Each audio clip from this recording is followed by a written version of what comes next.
भ्रष्टाचार। जी हाँ, भ्रष्टाचार इस कदर पूरी तरह से हावी है, जहां सरकार एक तरफ भ्रष्टाचार खत्म करने के दावे कर रही है, जहां सरकार कह रही है कि जीरो टॉलरेंस नीति के तहत भ्रष्टाचार को समाप्त किया जाएगा, वहीं भ्रष्टाचार खत्म होने का नाम नहीं ले रहा है और अपने चरम पे बढ़ता जा रहा है। बात करें रायबरेली जनपद की, तो रायबरेली जनपद में जब तमाम जगहों पर सरकारी भूमि पर, मंदिर की भूमि पर, कब्रिस्तान के भूमि पर कब्जे किए जा रहे हैं और कब्जे करने वाले कोई और नहीं, रसूखदार लोग हैं। और ये रसूखदार वो रसूखदार जो अपने धन, अपने बाहुबल, अपने राजनीतिक पकड़ के चलते किसी न किसी सफेद पोस्ट के संरक्षण में इन घटनाओं को कारित करते हैं और आम आदमी भटकता रहता है। आपको बता दें कि बीते दिनों अभी एक स्थानीय विधायक पर, जो कि पूर्व मंत्री भी रहे हैं, उन पर जमीन पर कब्जा करने के आरोप लगाए गए थे। उनके मामले में देखा जाए तो तहसील प्रशासन द्वारा तत्काल प्रभाव कार्रवाई करते हुए जमीन की नाप करा दी गई और उनको निराधार, उन पर लगे आरोपों को निराधार बता दिया गया।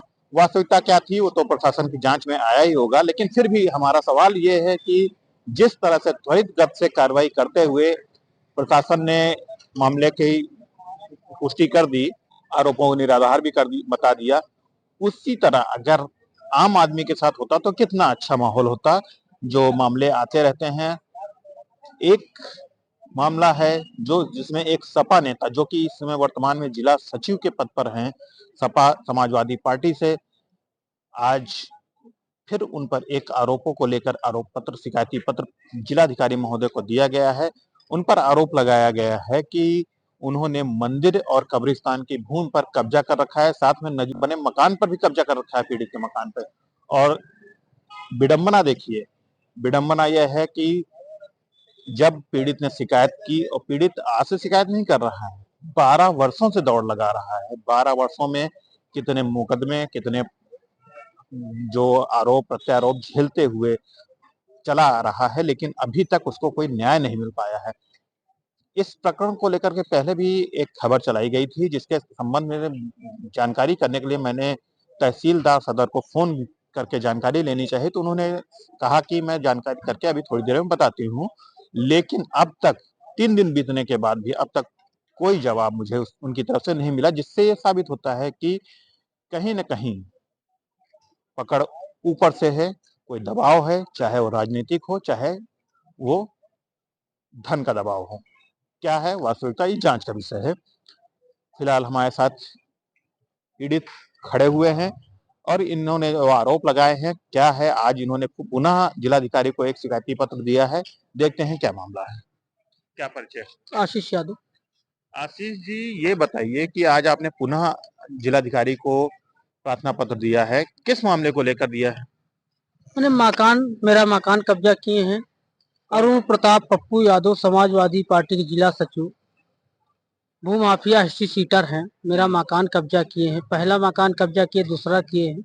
लगातार मैं मकान कब्जा करने का अवगत करा रहा हूँ। शासन प्रशासन अनसुनी की कितने जा रही वर्षों है। से आप दौड़ा हैं? 2013 से। 2013 से जी। इस दौरान आपके ऊपर मुकदमा भी हुआ, आपके पिताजी को जेल भी भेजा गया? मेरे पिताजी को 376 में जेल भेजा गया, पिताजी बरी हुए। हम पे 420 फ्रॉड का मुकदमा दर्ज कराया गया, जेल गए, बेल पे छूटे हुए हैं। लगातार हम पे दबाव बनाया जा रहा है, घेराव किया जा रहा है। कौन दबाव बना रहा, कौन घेराव कर रहा? अरुण प्रताप पप्पू यादव कहते हैं घंटों गोली चलेगी, मार देंगे, नहीं जेल भिजवा देंगे। इसके बावजूद 2 मंदिर बनी है, मंदिर की जमीन कब्जा कर लिया गया, कब्रिस्तान की जमीन कब्जा किया गया, नजूल कब्जा किया गया। लेखपाल दिवेश मिश्रा लगातार उनको बचाव कर रहे हैं, बाउंड्री की गई, तोड़वाई नहीं गई। कानून को कह रहे हैं, कानून को कह रहे हैं, आज कर रहे हैं, कल कर रहे हैं, कानून को टार मटोर कर रहे हैं। तहसीलदार को फोन कर रहा हूँ, तहसीलदार मैं बात करता हूँ, जैसे जमीन की बात करता हूँ फोन काट देती हैं। एसडीएम साहब के पास गया एप्लीकेशन लेके, एसडीएम साहब ने मेरी तलाशी कराई अंदर। इसके बाद 151 में तलाशी किस चीज की कराई? क्या मेरा कहीं मोबाइल तो नहीं रखे हो, कहीं कोई चीज तो नहीं रखे हो आप?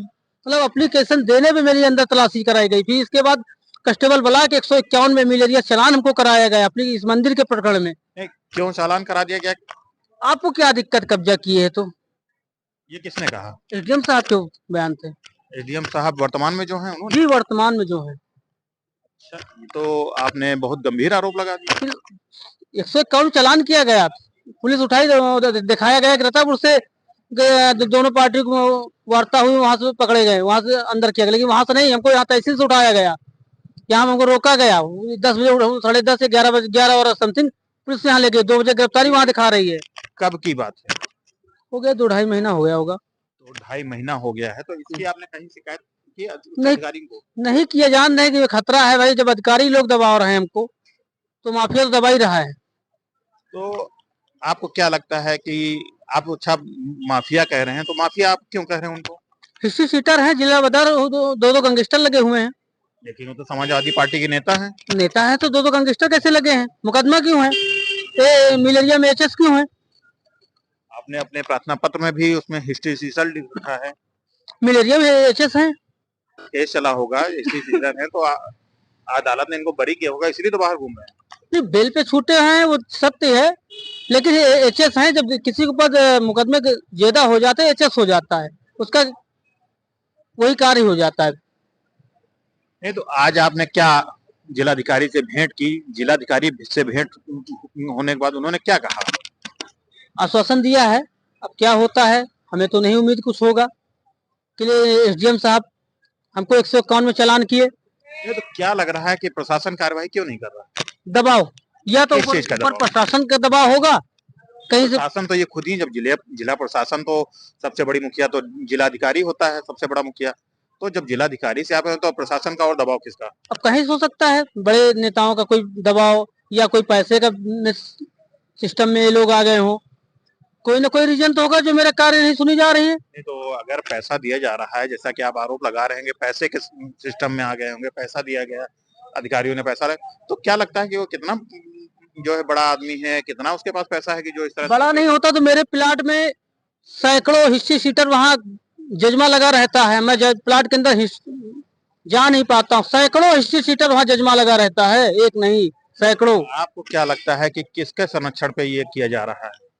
किसका हाथ है उसके? बर्दाश्त तो किसी का होगा ना उसके ऊपर। हम बता सब देंगे जब हमें सुरक्षा मिलेगी तो। बहुत बड़े माफिया का इसमें हाथ है, ऐसा नहीं है कि इनका है।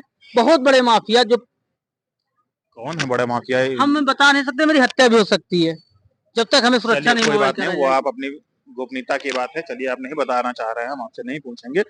लेकिन ये बताइए कि आप कब तक ऐसे दौड़ते रहे? जाएगी। अंतिम सांस तक। अंतिम तक। तो देखा आपने कि प्रशासन की कार्यशैली से व्यक्ति किस तरह से प्रभावित हो रहे हैं, किस तरह से पीड़ित हो रहे हैं लोग।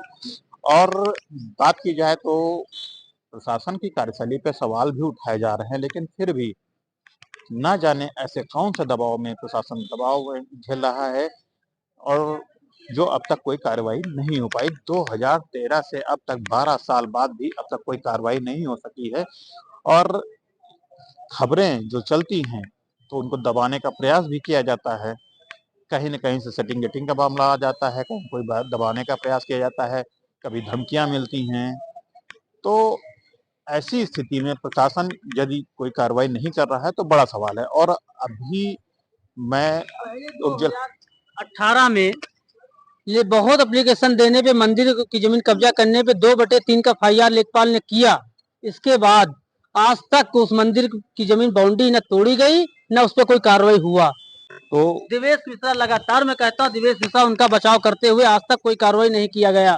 क्षेत्रीय लेखपाल तो बदलते रहते हैं ना। लेखपाल बदलते रहते, लेकिन मैं लगातार मैं अवगत करा रहा हूँ, तो उसका जवाब क्यों नहीं दे रहे हैं? अब जवाब ना देना तो ये उनकी, हो सकता है कोई व्यवस्था हो, इस पर कोई टिप्पणी नहीं। फिलहाल जो आपने इनके द्वारा उप जिलाधिकारी सदर पे आरोप लगाए गए हैं, इनकी भी पुष्टि करने का प्रयास किया जाएगा। उप जिलाधिकारी से बात करने का प्रयास किया जाएगा कि आखिर इन आरोपों में कितनी सत्यता है, और कार्रवाई जो अभी तक नहीं हुई, बार बार प्रार्थना पत्र देने के बाद, तो क्यों नहीं हुई, इसकी जानकारी की जाएगी। फिलहाल ये एक प्रकरण पूरा जांच का विषय है। आपको क्या लगता है कि अभी बीते दिनों विधायक पे, आप विधायक तो है नहीं कोई? नहीं नहीं, मैं जनरल आदमी हूँ। कोई रसूख है आपके पास? नहीं। ऐसा है? नहीं, तो आप न्याय पैसा की होता तो मैं किराया पे न रहता। तो आप न्याय की उम्मीद क्यों करते हैं? क्या लगता है आपको इस तरह से न्याय मिल जाएगा? विकल्प क्या है मेरे पास? कुछ तो विकल्प बचा नहीं। क्योंकि जो वर्तमान परिस्थितियां हैं उनको देखते हुए कहना गलत नहीं होगा कि या तो आपके पास कोई ना कोई रसूख होना चाहिए, कोई ना कोई वरद हस्त होना चाहिए, तभी आप समाज में न्याय पा सकते हैं। अन्यथा न्याय की उम्मीद आप ना करें। बने रहिए हमारे साथ, देखते रहिए विकास वार्ता।